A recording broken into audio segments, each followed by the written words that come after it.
In just a moment, X-1. But first, here's an important date to remember. It's this Sunday when the highly acclaimed program On the Line with Bob Considine premieres on NBC Radio. Behind each news event is a human interest story. And beginning Sunday, you can hear these fascinating sidelights with commentator Bob Considine. You'll also meet the important people who make the headlines, people from the government, labor, and management, or perhaps someone in your own hometown today. The latest news becomes more meaningful when you understand the human interest. So make a date to hear On the Line with Bob Considine. Now stay tuned for X-1 on NBC.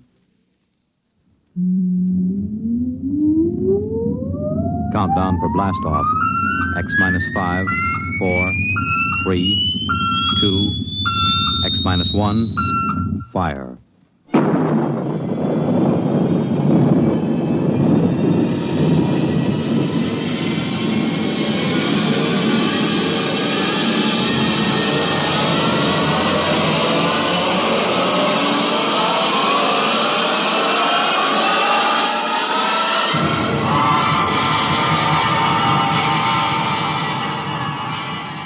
From the far horizons of the unknown come transcribed tales of new dimensions in time and space. These are stories of the future, adventures in which you'll live in a million, could be years, on 1,000 maybe worlds. The National Broadcasting Company, in cooperation with Galaxy Science Fiction Magazine, presents X minus 1.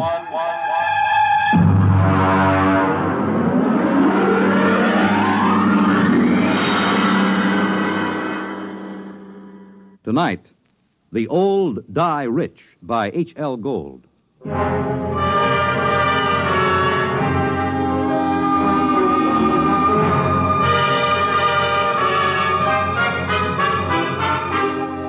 uniformed cop at the door told me to get lost. But Lou Pape spotted me and told the man to let me in. It was a shabby room. They always are. There was a woman on the bed, an old woman with white hair, thin enough to show the tight-drawn scalp. The medical examiner was going over her as if she were a side of beef that you had to put a federal-grade stamp on. When are you going to stop taking this ham friend of yours around to these cases, Sergeant, just to gratify his morbid curiosity? Forget about Weldon, Doc. What did she die of? Not eating, malnutrition. Oh, now look, Doc, in the top bureau drawer, she had bank books showing $32,000 from 5 different banks. Now, she had the price of a meal. Malnutrition induced by senile psychosis. They starve because they're less afraid of death than digging into their savings. I don't know, Doc. It doesn't feel right to me. Listen, Weldon, just because you get up on a stage or on some half-baked television show and make believe you're 70 years old doesn't qualify you as an expert on gerontology. Maybe not, Doc. But I went bald at 25, and I've been playing old men ever since. There's a lot more to it than just shuffling around and talking in a high-cracked voice. Yeah, there hasn't been an actor since Otis Skinner. Maybe. But the way I work, I have to get inside the character. I have to decide when he was born, how he got along with his father, where he went to school, what he thinks of women, everything about a character. There isn't a one of them these days can make themselves heard past the 5th row. Look, I'm serious. Now, I've tried imagining myself growing weak from hunger. I've tried to think of not even spending a nickel to keep me from dying. I just don't believe it. It isn't right. I don't feel it. Well, lucky for me, I don't have to feel these things inside of me because I'm a doctor and not an actor. Sergeant, malnutrition induced by senile psychosis. I'll order the wicker basket from Bellevue. So long, Barrymore. Well, he's right, Mark. We get a couple of these cases every year. Some old bat starving to death with $17,000 in old bills pinned on his union suit. Turns up all the time. Well, it doesn't feel right. Well, he knows his business. But he doesn't know old people. I do. It isn't easy to starve to death. Not when you can buy day-old bread at the bakery or wilted vegetables the grocer's ready to throw out. Anyone who's willing to eat that stuff can stay alive from day to day. Hunger is it's a pretty potent instinct. Maybe they get too sick to go out after old bread or wilted vegetables. It takes weeks to die of starvation. Did you ever try starving for weeks, Lou? No, did you? Well, the point is somebody would find out, a janitor, a landlord, somebody, and they'd get him to a hospital. Forget about it, Mark. Can't argue with it. Here there were 5 bank books, $32,000. Yeah, she took good care of them. They look almost new. Sure she did. Most important thing in the world, huh? April 23rd, 1907, $150. The ink's pretty dark. Shouldn't it be faded? She probably never took it out in the light. Anyone ever think of testing the ink? What for? Bank's records always check. These aren't forgeries, if that's what you're thinking. Well, I'd like to get a chemist working on this ink. Now, Mark. Look, this is strictly against regulations. I got to take these books down to the squad room and sign them in. Pretty dark ink for 1907. Well, it's about 5 o'clock in the afternoon. I guess I could hold them over tonight and bring them down to the property clerk in the morning. Good. I know where I can find a chemist.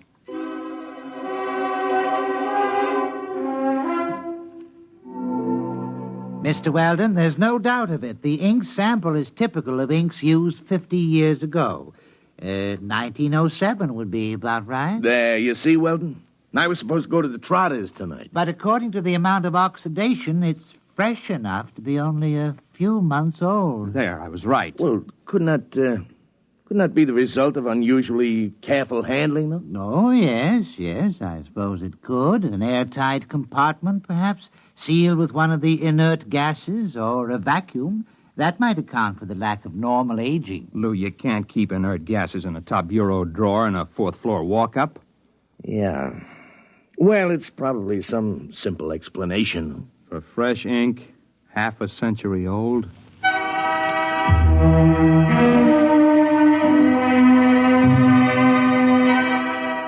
I've been going out on these cases for about a year.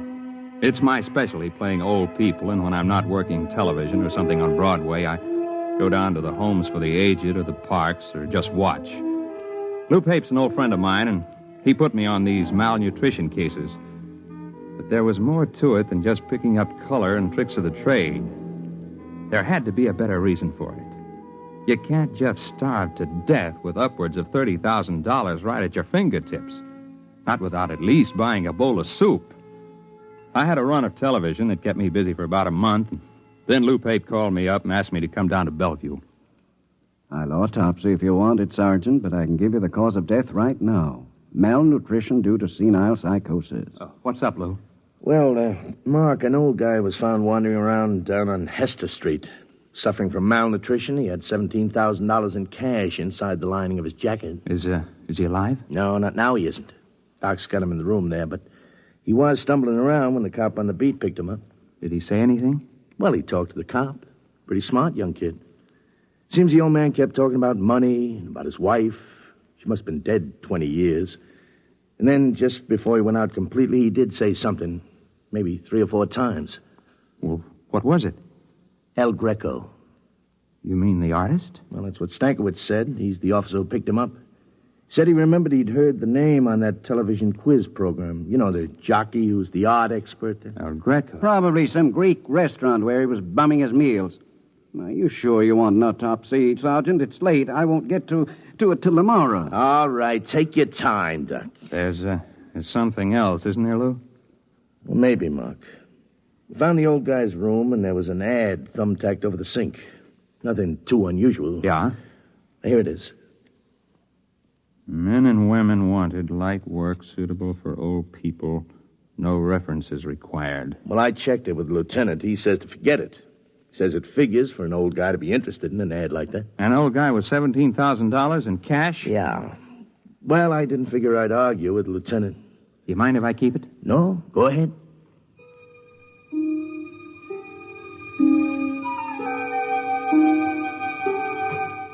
It was an old brownstone house in the East 80s.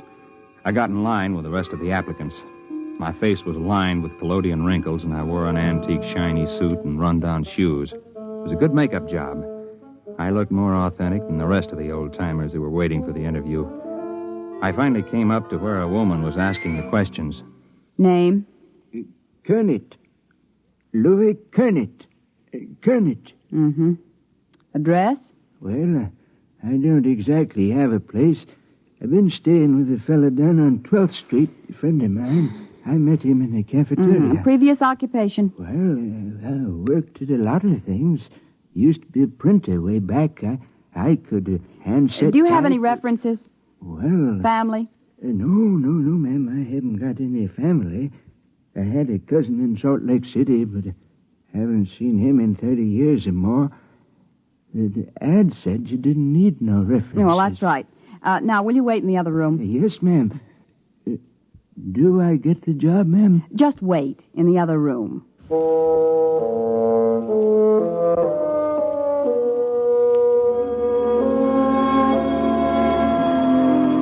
I shuffled into the other room and sat down to wait. I concentrated on building a character for Louis Kernet. If I was going to carry this through, I was going to have to play a better performance than I'd ever given before. About half an hour, a young woman came into the room. I'd planned to be dozing the way an old man would, and so my eyes were closed when I heard the door close. When I opened them, I was looking into the barrel of a .38 revolver. Are you awake now, Mr. Weldon? Huh? Ma'am? I don't think what? you need to carry on anymore. If you need any further convincing, you are Mark Weldon. You're about 40 years old, and you played this same character on television about 6 weeks ago, and you played it fairly well. Thank you. Would you mind putting down that gun? Yes. Why did you apply for this position, Mr. Weldon? You're not old. Not really. Well, as a matter of fact, it was a bet. I was having an argument about the method with an actor who trained at the Old Vic. I bet him that I could get by off the stage with Yeah, well, the don't same... bother.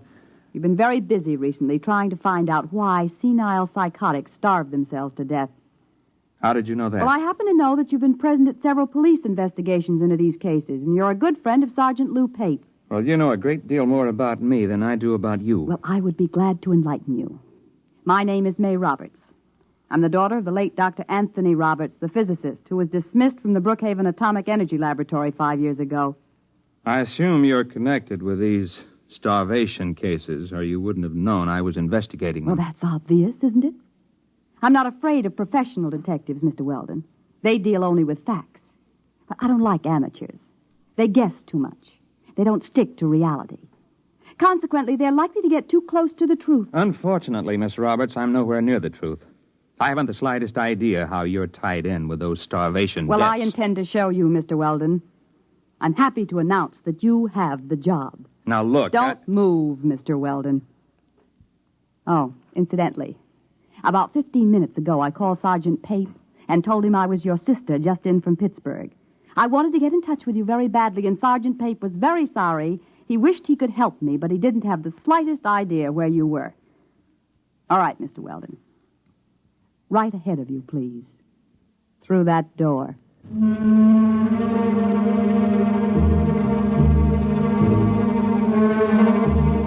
She didn't look like the kind of girl who would forget to hold the gun on me as I went down the hall. So that's all I did, just go down the hall. I climbed up to the 4th floor to a large room. There was a maze of electrical equipment bolted down, tubes and wires and dials. In the middle of the room was a wire mesh cage. She kept that gun on me, steady as a rock. She began to set readings on the dials and flip switches on the control panel. It'll take about 5 minutes for the field to build up, Mr. Weldon. Please get in the cathode area. You mean that wire cage? Go ahead. All right. Now, I wouldn't advise moving now, Mr. Weldon. The wire carries some 10,000 volts. Now, look, Miss Mr. Roberts. Weldon, you're curious, and you could turn out to be a great nuisance to me. As long as you've come this far, we might as well both benefit by it. Benefit? You'll find a suit of clothes on the floor there. Put it on. But after all... Put it on.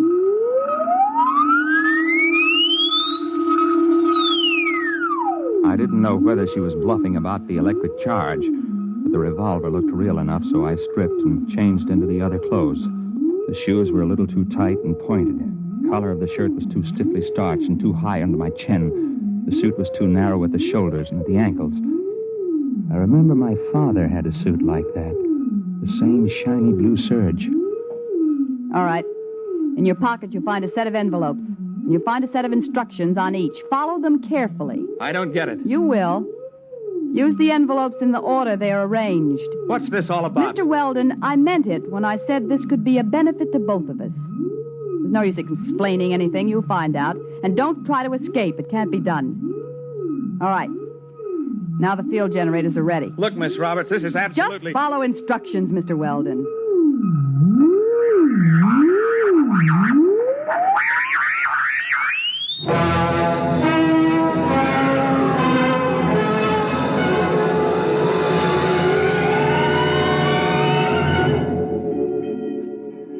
I blinked. I was standing outside a bank on a sunny day in spring. I stared at the people passing by. They were dressed like the characters in a 1930 movie. The women wore long dresses and flower pot hats. The men had hard straw hats, suits with narrow shoulders. Cars were square with flat radiators in the front. There was a trolley car passing by, and suddenly I realized that the last trolley car stopped running in Manhattan years ago. I tried to figure it out. It was New York, all right. I recognized some of the buildings. First, I figured it must have been hypnosis. And then I looked at the first of the envelopes in my pocket. I read it and walked into the bank. Yes, sir. Our Mr. Golden tells me that you wish to open an account. Yes, that's right. Uh-huh. Well, we're very happy to have a new depositor. Very happy indeed. Of course, you realize the institution is in sound condition, very sound. You needn't worry about all those rumors in this bank. No, sir. Solid. Well, that's good. All right, now then, name? Mark Weldon. You have no address in the city at present? No.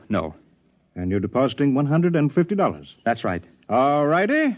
I'll just check the slip here. $150, right.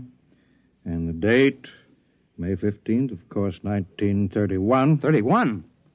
The Depression. Oh, now, Mr. Weldon, this is a very good year for business. This temporary recession is bound to abate.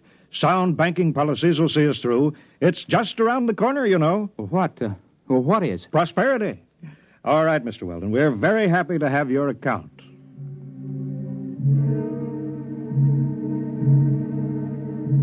I went outside the bank, and I stood there in the spring sunlight and let the terror soak into me.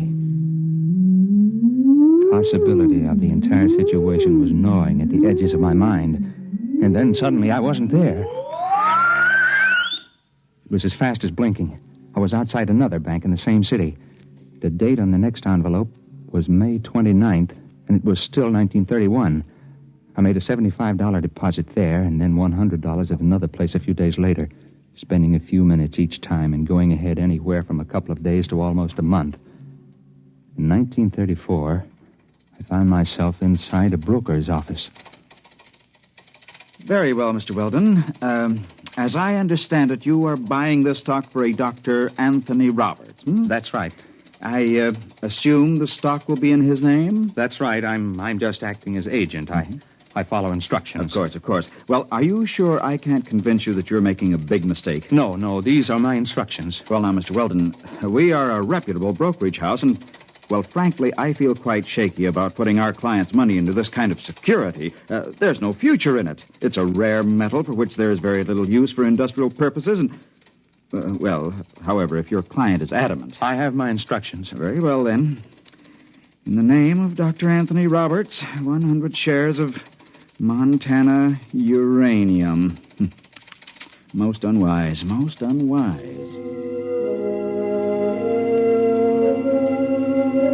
It went that way about 50-50. I'd deposit money in my own name in various banks at other times. Then I'd buy a stock or make a bet for May Roberts. On June 21st, 1932, I bet Jack Sharkey to take the heavyweight title away from Max Schmeling.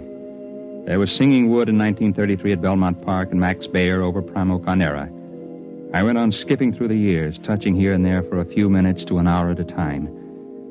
It was in early October 1938, about 5 hours after I'd left May Roberts' house, before I realized what she had me doing. It was making deposits and winning sure bets, just as those senile psychotics had done. The ink on their bank book seemed fresh because it was fresh. Wasn't given a chance to oxidize. The rate I was going, I'd be back at my own time in a few hours with $15,000 compound interest in cash.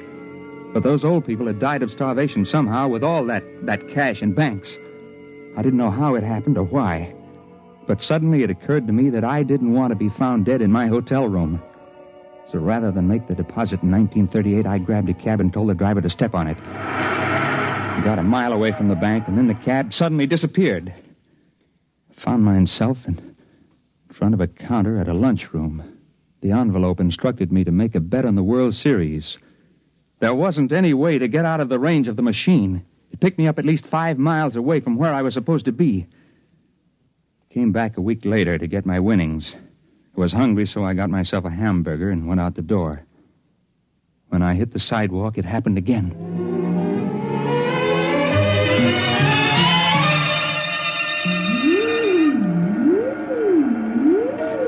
Don't touch the cage yet, Mr. Weldon. I'll have to clear the charge. Hey, what happened to my hamburger? What? The hamburger. I had it here. It's gone. I'm hungry. I'll get you something to eat, Mr. Weldon, before your next trip. Well, you've done pretty well for yourself, haven't you? Yes, I have. About 15,000. I had ketchup on my sleeve. It's gone. Mr. Weldon, I want to talk seriously with you. Now you've seen part of what I'm doing.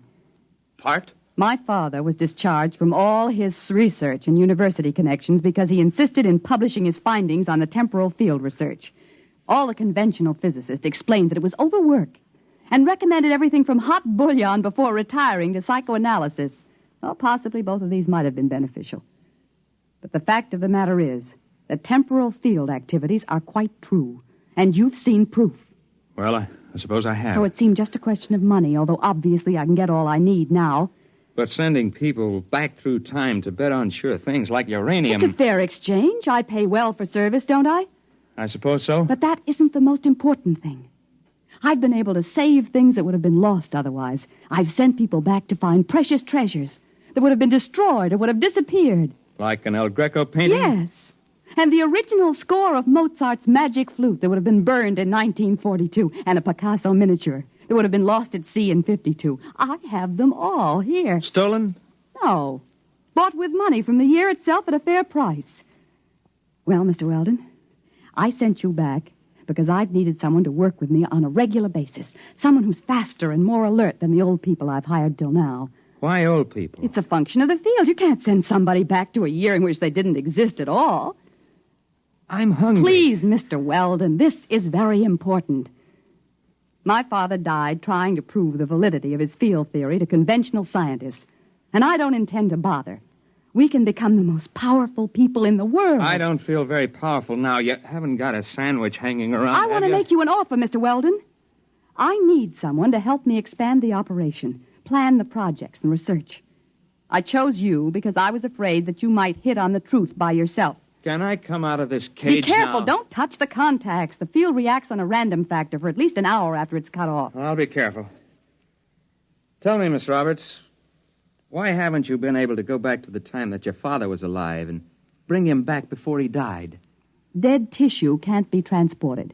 We've tried it with mice and rabbits from a laboratory in 1941, and they just disappear. Like my hamburger. Mr. Weldon, I assume that you're interested and that we can make our plans without using this revolver. I hope so. $15,000 is a lot of money.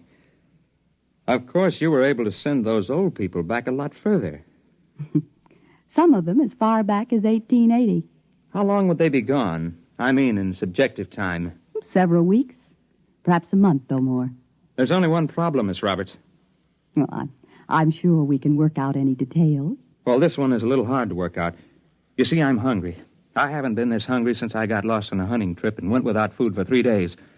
You see, you forget I've got an interest in this business because they found some old people dead of malnutrition and $30,000 or so tucked away in their pockets. They had been gone a month or more, and they had to eat during that time, didn't they? When they came back, the food disappeared like my hamburger. It disappeared all at once, all over their body. In one fast jolt, they starved to death. No, you don't understand. They just couldn't take the field transition. They were too old, some of them, and they lied to me about their age to get the job. Oh, no, you can't tell me that because I know how hungry I am. And I was only gone about 12 hours. They were murdered. Get back. You know, they say a hungry man gets mighty desperate. He'll do almost anything. Let go. Let go. Let go of it. Oh! My arm. Look out. Look out. The cage. The contact.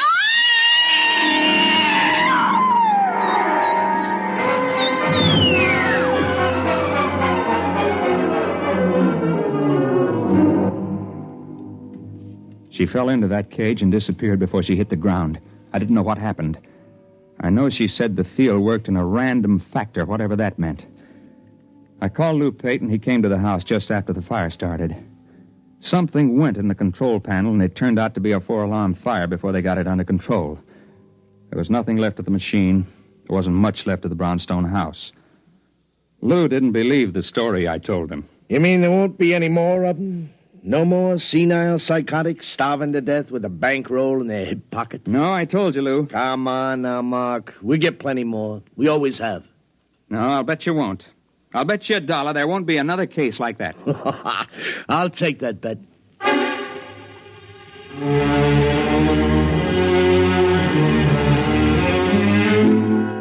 I lost the bet.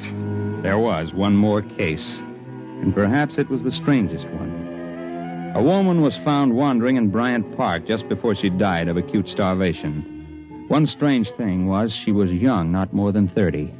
And the other was she had $17,000 stuffed in her pocketbook and a bullet wound in her arm the medical examiner said was at least 2 months old. I guess that's what she meant by the random factor.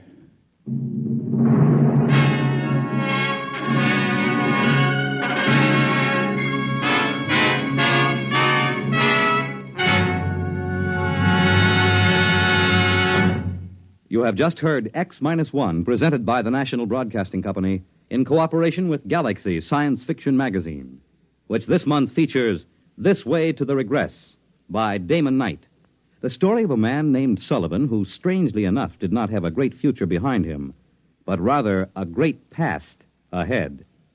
Galaxy Magazine on your newsstand today. In a moment, tonight's cast and a preview of next week's exciting drama. Farmers know they can't stop storms, floods, or droughts from ruining a crop. But they can make sure things like that can't ruin them by investing in United States savings bonds. Not only farmers, but over 40 million Americans in all sorts of jobs own 40 billions of savings bonds. And why? Because savings bonds are the easy way to start saving and to keep saving. And the money you invest in savings bonds mean protection now and ready cash when you need it in the future. Improving the farm, sending the youngsters to college, or planning your own retirement. These are the big things you can be ready for with savings bonds. And besides offering you a safe investment, each Series E savings bond pays you back $4 at maturity for every $3 you invest. Yes, you earn extra dollars while you save, so start saving now. For the big things in your life, be ready with United States savings bonds. Tonight, by transcription, X-1 has brought you The Old Die Rich, a story from the pages of Galaxy written by H.L. Gold and adapted for radio by Ernest Kenoy. Featured in the cast were Jim Bowles, Jan Miner, Bill Zuckert, Guy Repp, Wendell Holmes, Ralph Camargo, and Ivor Francis. Your announcer, Fred Collins. X-1 was directed by Bob Maurer and is an NBC Radio Network production.